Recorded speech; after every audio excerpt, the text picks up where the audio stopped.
I didn't think I would see you here. Are these two your friends? Yes, we had the fortune of meeting not too long ago. They are quite a knowledgeable and talented pair, and a pleasure to be around. Traveler, we were just discussing the history of Rex Lapis. Would you like to listen? This, good sir, seems not to appreciate the almighty power of the Lord of Geo. As a professional archaeologist, I'm inclined to correct some of his erroneous views. We are discussing the whereabouts of the first Mora. The first Mora? As everyone knows, the Lord of Geo taught the ancient people of Liyue the craft of smelting, creating goods that allowed them to develop trade with the early nations of that time. Today, Liyue holds the sole right to cast Mora in the entire continent of Teyvat. The world's very first Mora should have been cast by the hands of the Lord of Geo himself thousands of years ago. According to my research, as well as my own hypothesis, I believe that this coin of unique historical significance has been passed down secretly through the years as a kind of token. For example, perhaps the Qixing who control the Liyue use it in some kind of unknown ceremony they hold when they come to power. No. My research indicates that the first Mora coin is not such a simple thing. Mora is a catalyst. This we all know. Even today, Mora is used in the mystic arts for its curious properties of weapon enhancement. The world's first Mora would no doubt possess the strongest power. My next historical treatise will boldly expound on the newest findings from my intense decade-long research.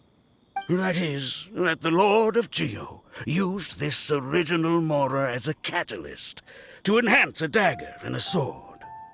A dagger and a sword? Well, buy the book when it comes out to read the full story.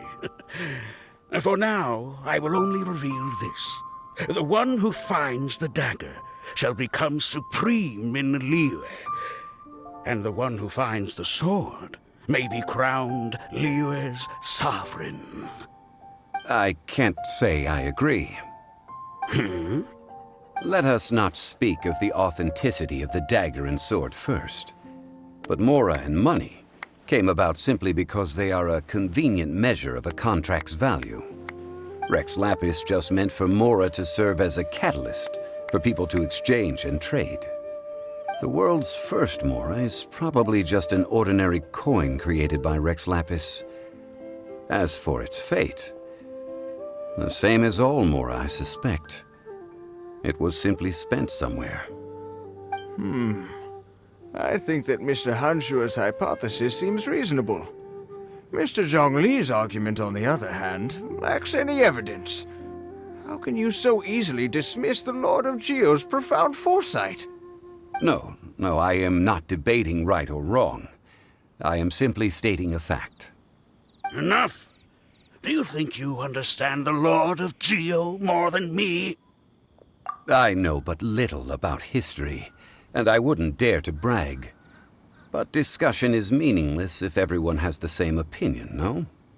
Well then, answer me this. Long ago, when Liyue Harbor was being constructed, the Lord of Geo taught the people how to build houses.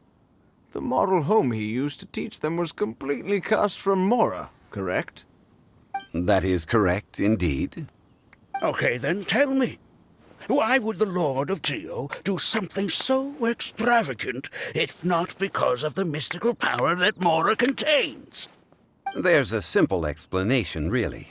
To the god of wealth and commerce, what material is easier to get than Mora? I mean, I am talking about Rex Lapis. Excuse me, sir. I have some questions about archaeology. Can we find somewhere quiet to chat? I mean, if it's okay with you. Oh, it's no problem at all. But may my friend accompany us? Perhaps they could be of some help. Of course.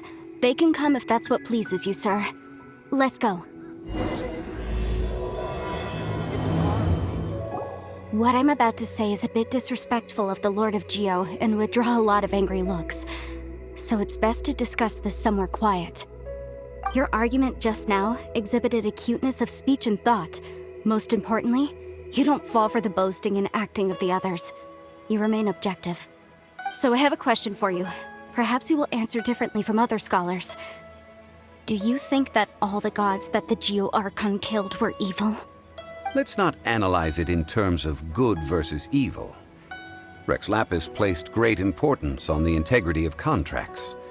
So any gods he killed certainly must have broken some kind of contract. Right! The Lord of Geo wouldn't kill the innocent. But when I was doing some research, I learned about the legend of the god of salt. The god of salt, Havria, was a very kind god, but she encountered Morax one day in battle. Morax used a rather underhanded trick to assassinate her. What? No way! This bit of history is a long story. But you may not like the truth when you hear it. Don't worry, please tell me what you know. This event, I've already searched for answers for a long time. Quite so. I don't know where to begin. Over here, Mr. Zhong Li. I've been looking for you. So you're over here all this time. Put down your weapon and stay back. Otherwise, Paimon's reporting you to the Millilith. First of all, I'm not holding a weapon. There's no need to overreact now. I'm simply an archaeological researcher from Snezhnaya. I'm not here for trouble. The Fatui say that every time. But this time, I registered with the Liyue Ministry of Civil Affairs. I could show you the official documentation if you want to see it.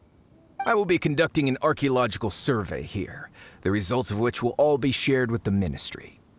I heard that Wangsheng Funeral Parlor had a consultant named Zhong Li, with immense knowledge of ancient history and archaeology.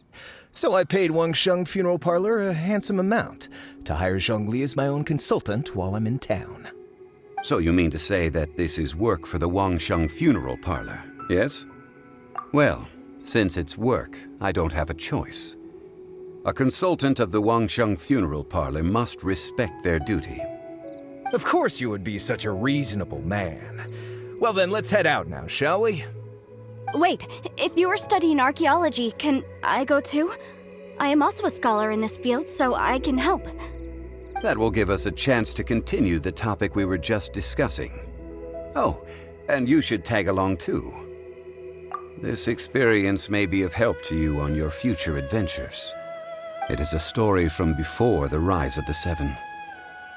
Although the god of salt has already perished, it will still be a meaningful experience for your journey.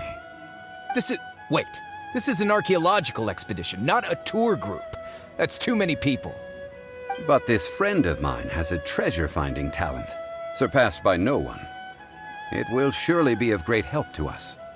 Oh? What talent? If my friend espies a treasure chest, they will absolutely find a way to open it. Hey, Paimon's good at that too. Well, that is quite enticing. All right then. Well, let's go. There's no time to waste. When the Overlord of the Vortex was crushed by the Jade Chamber recently, perhaps something of interest was washed ashore. An ancient artifact would be good. Traces of ancient activity would be great. But a piece of the god's limb would be even better. Who knows what surprises we may find.